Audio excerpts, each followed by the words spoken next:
যারা বোরকা পরে, যারা হিজাব মেইনটেইন করে, নিকাব মেইনটেইন করে, তারা এই বোরকা পরেও জাহান্নামে যাবে যদি তারা 6টি নিয়ম না মানে। জোরে বলেন, কয়টি নিয়ম?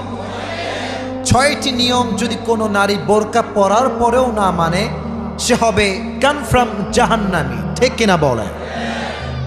আল্লাহ তাআলা হাবিবের মাধ্যমে জানিয়েছেন, নবী করিম সাল্লাল্লাহু আলাইহি ওয়াসাল্লাম বলেছেন, যেই নারী নিজের রূপকে ঢেকে রাখে, নিজের রূপকে পরপুরুষের সামনে শো করে না, প্রদর্শন করে না, তাকে আল্লাহ তাআলা নিজেই ভালোবাসেন। সুবহানাল্লাহ পড়ে।